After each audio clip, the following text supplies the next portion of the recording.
Oh, I came to tell you. All right. I came to tell you.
Somewhere else all week and all night, but Luke showed up this morning and kind of punched me in the side. Luke 7:1-7 says, and when he had ended all his words in the ears of the people, he entered into Capernaum. And a certain servant of a centurion who was dear to him was sick and ready to die. And when he heard of Jesus, he sent the elders of the Jews to him, begging him that he would come and heal his servant. And coming to Jesus, they begged him earnestly, saying that he was worthy, he for whom you give this. For they said, he loves our nation, and he has built us a synagogue. Then Jesus went with them. He began being yet not far off from the house. The centurion sent friends to him, saying to him, Lord, do not trouble yourself.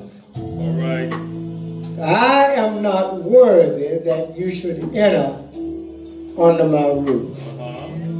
Therefore, neither did I think myself worthy to come to you. But say a word, and my servant will be healed.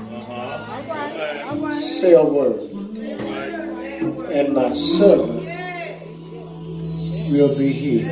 Finally he said, for I also am a man set on authority, having under me soldiers. And I say to one, go, and he goes, and to another, come, and he comes. And to my servant, do this, and he does it. Hearing these things, Jesus marveled at him, and turning to the crowd following him, he said, I say to you, I have not found such faith, not in Israel. Amen. Thank you. You may be seated. Amen. I want to talk to us about an uncommon faith. An uncommon faith.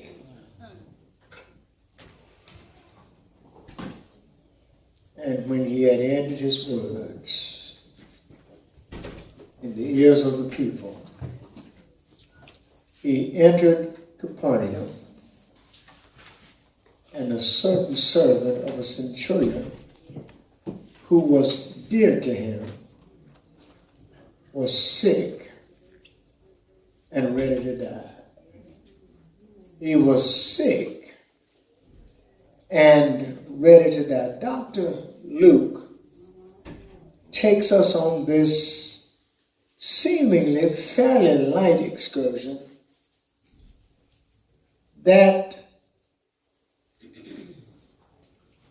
has shown Jesus in the endearment of a ruler who had a servant whom he loved. It is amazing to me what one will do for another whom he loves, not even considering the status. There's a gulf between them, because this is a master-employee relationship. But in the outset, we discover that this relationship has grown into something special. This master had developed a love for his servant. Yes, sir. This was not a common love. It was a deeper love. Uh-huh. In fact, one has to understand when you are a major leader. All right. And you bring yourself to a level of calling one that appears to be an itinerant preacher to come and heal your servant. Yeah. It says that there is something about both of them. All right. All right. That Jesus has honestly developed a reputation that he has legally earned. He had ministered to so many that the word had carried out all around. All right. He has shown himself with unusual power and authority. Amen. It is beyond the power that men have seen in the earth realm. Because diseases had obeyed his voice, packed up and left. Strange sicknesses, even blindness, had been cured at the word of the Lord. Amen. And every now and then he would do something a little unusual, such as spit on the ground, make some mud, put it on somebody's eyes, and then tell a blind man to go down to the pool and wash. And he would come back seeing. Jesus had done so many things that drew the attention of the public that no one could overlook what he had done. Amen. No one could doubt what he had done. I want to park here for just a moment because we look at the historicity of Christ. We don't look at the present day Christ. Okay. All right. All right. We look at yesteryear, yestercentury, at what he did then. All right. But we don't always consider the possibilities of what he can do now. Amen. Say that. Say that, sir. History is fine, but I live in a present age, and so do you. Amen. All right, sir. What trust does this man show? He's a leader. Jesus is not really liked by multitudes of men. All right. In fact, they are after him, they're undermining him, and yet here is a leader who loves his servant so dearly that he seeks Jesus that he will come. Because he knows if Jesus shows up, listen, he doesn't think this man knows. All right. All right. The problem with Christianity today is we think and we hope, All right. but we ought to know. All right. Amen. Say that. Amen. When you've been born again, you ought to know that Jesus will move on your behalf. Now, if you're wishy-washy, you might not know. All right. But if you're faithful and you know you're a child of God, you know the Lord will come to your rescue. Amen. We used to have a song in the old church, he may not come when you want him, Right. but he's right on time. This man's servant was sick. The Bible says, and he was ready to die. Yeah. Ready to die. The innuendo here is this man is so weary with his illness, he has come to a place where he is ready to die. It is in your Bible if you didn't turn it out. That's right. All right. When he heard of Jesus, he sent the elders of the Jews to him, begging him that he would come and heal his servant. Amen. Begging him. No one really had to beg Jesus. All right. All they had to do was ask him. But he sent them begging him that he would come, listen, not and see about his servant. All right. Come and heal his servant. Amen. Where do we find that kind of faith here in this century? Amen. Where do we find that kind of belief? How many people sitting in pews and even in pulpits can say, Lord, come and heal, All right. and believe that the Lord is going to do it? Yeah. We do this, Lord, if you will stuff. All right. Anybody ever pray them prayers, if you will? All right. Amen. Say that.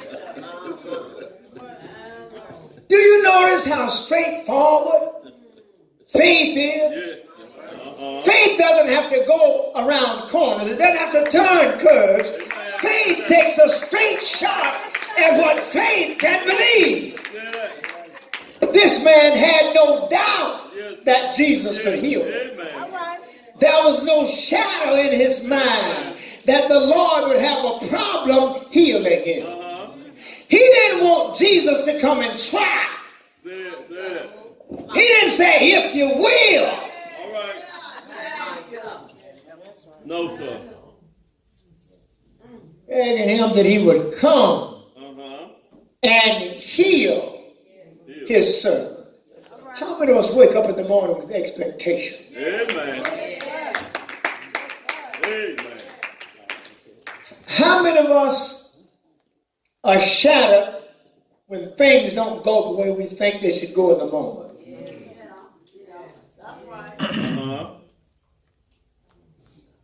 Fear is your worst enemy. Amen. Faith is your greatest comforter. Faith.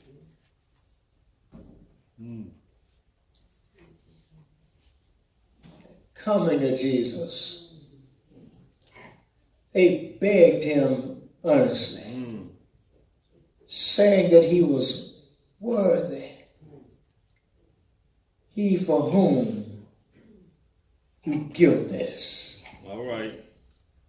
I don't know how worthy any of us might be, but I know for the asking we're forgiven. Yeah. I don't know what we did last night. Don't care what we did last night. Yeah. All right. This is Sunday morning. Amen. And I believe that everybody in this building more than likely repented during the course of their prayer on their way to the house of God, or on their knees by their beds at home, or in the shower while you were getting ready. Amen. We said something to God about what this day means to us. Yeah. Amen. And I tell you, it's a shame to wake up in the morning without expectation. This man comes with expectation. He expects something good to happen.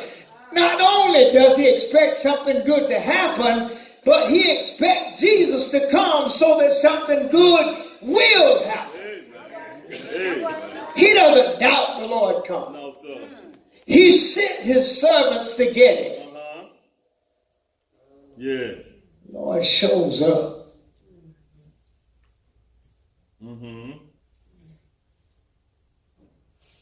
They said he loves our nation. Yeah. He has built us a synagogue. They're giving the resume. He's built us a synagogue.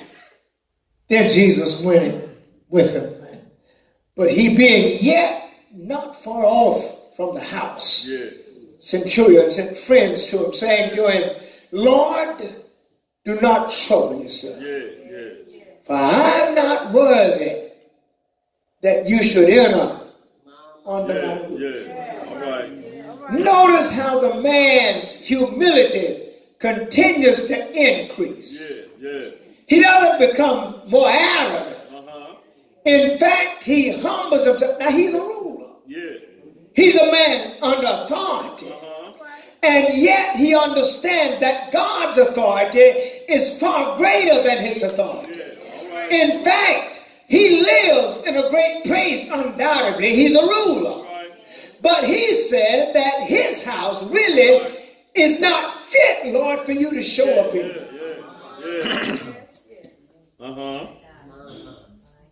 Look how great need will cause us to come to our own reality. Yeah, all right. This is where this man, he comes to his own reality. He comes to understand no matter what the circle outside might be saying about him, he knows him better than any of them. He knows where he's weak. He knows where he's failing. He knows where his powers are. And he also knows his weakness. And his powers are nothing to compare with the power of the Lord. His righteousness in his own mind goes nowhere near being worthy of the Lord entering his house. All right, sir. As to him, then Jesus went with him.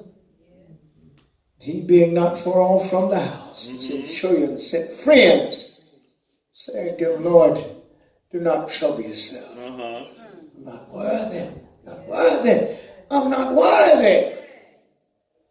You should enter under my roof. We stand in the church and saying, come by here, Lord. All right. Come by here. Oh, Lord. Come by here. But this man is going through a period of cleansing, believe it or not. All right. He's going through a period of washing. All right. Washing himself spiritually. He's going through a clean-up spirit because now he begins to look at himself for who he really is. Yes, I'm a ruler. I got some issues. Yes, men, listen to my voice when I speak. I've got some issues still. And when I look at my house and the righteousness of the man I'm calling, my house is not fit for him now. Not worthy. But just say a word. All right. Watch his faith as it continues to increase. I'm not worthy that you should come into my house. But just speak a word. In fact, if I'd have been thinking, I could have told you that way over yonder before I invited you to come over here. Just speak a word. Your word travels from heaven to earth and from earth back to heaven. Your word has a round trip ticket. Every time you send it, it goes to the Father's throne and comes back to where you command it to be and do what you called it to do. Just speak the word. My boy will be all right. Don't worry about coming to the house. Don't worry about coming to my house. You just speak it. You'll be healed. Also, I'm a man under authority. Have noticed I'm a man under authority, not in authority. He's meaning the same thing, but he lets Jesus know I'm responsible to someone else.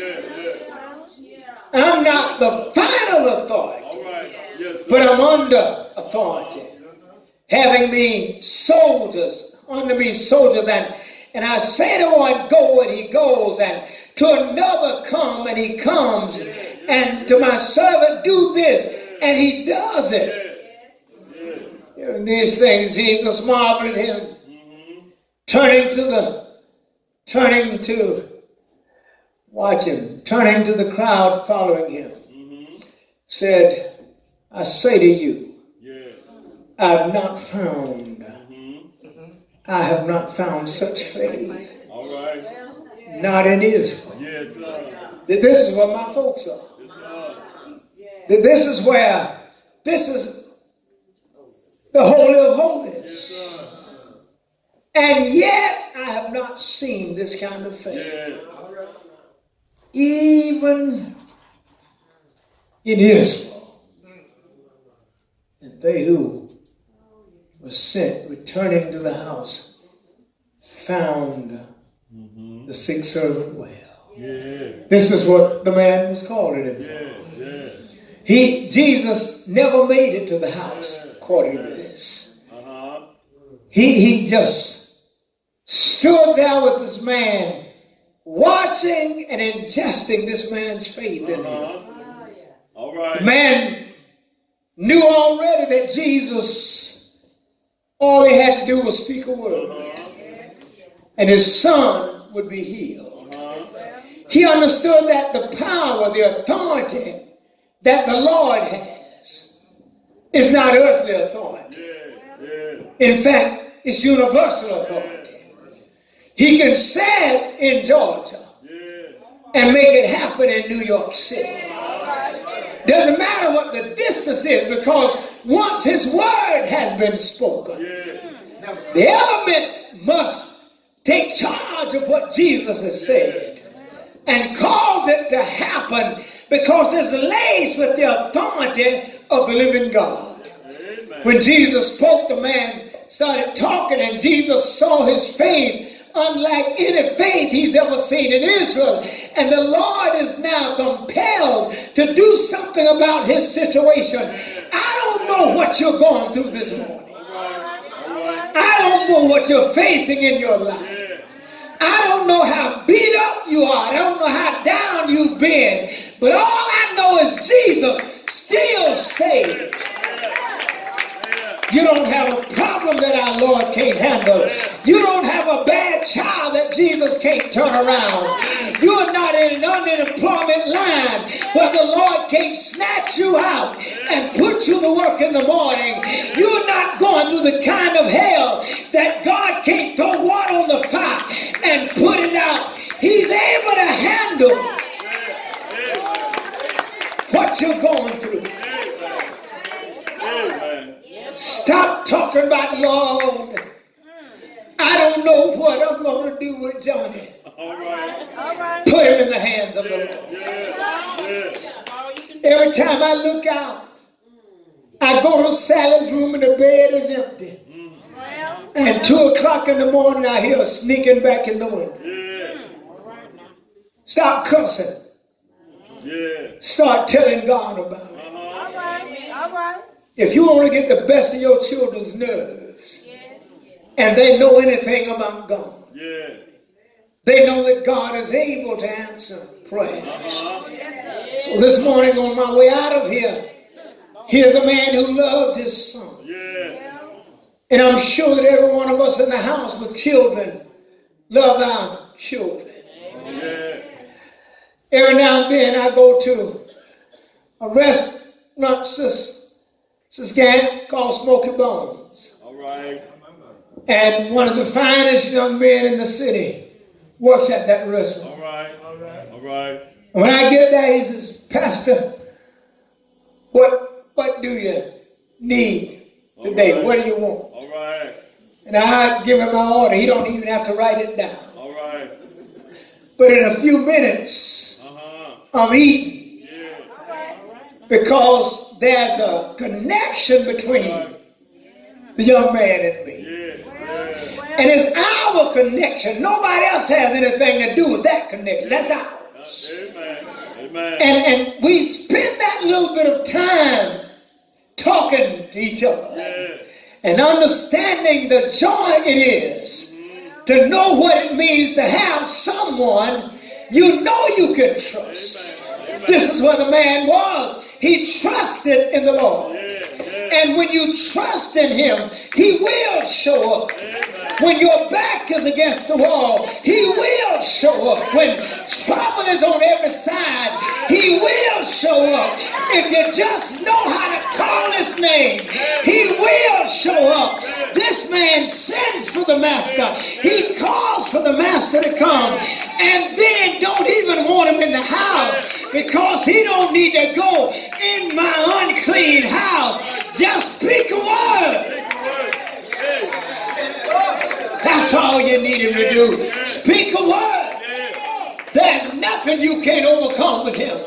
There's no down that's so low he can't pick you up. There's no out that's so distant he can't bring you back in. There's no trouble so difficult that he can't make you walk on your trouble. He's able. He's able. He's got the power for whatever you need. Listen, I don't care who you are, and I'm through. I don't care who you are. Stop worrying about last night. You in the house. Stop worrying about last week, what you did. You in the house. This is the house of deliverance. This is the house of healing. This is the house where your chains can be broken and you can be made free. Just call on his name. Forget what you done last night. Forget the life you've been living. Tell the Lord you just want to change. I want to be yours. And I want to be yours right now. And give yourself to him. You walk out of this building a new creature in Christ. Don't look back. Just keep walking forward. And watch what the Lord will do for you. Centurion wasn't a Christian, you got to understand. He had heard about Jesus. But he got down to the last straw. And so you don't want to get down to the last. It don't feel good to be down to the last straw. You don't want to get down there. You want to get to moving back forward before the slide ends at the bottom. You want it now. You don't want to put it off to next week. The world is not the fun that Satan has tried to convince you it is. If the world is that good, why are we having so many young boys and young girls get killed on the street? If it's that good, Deacon Blackman, why not see so many of your cars running up and down the road, blue and whites? And most of the time they're in a hurry. Trying to get somewhere. Well, somebody has messed up something. That's where we're living these days. But brothers and sisters, you don't have to live there. Shed all the things that hold you down. Listen, hate, disgust, and all that stuff is an albatross around your neck. It's an ankle around your feet. And you can't be free because you worried about somebody you don't like. Get that Negro off your mind and learn how to love him in spite of it. Love the hell out of him and let him do whatever he's going to do. The weight is off of you. This man knew that Jesus could do it. I know that Jesus could do it. I just want you to know that Jesus can do it.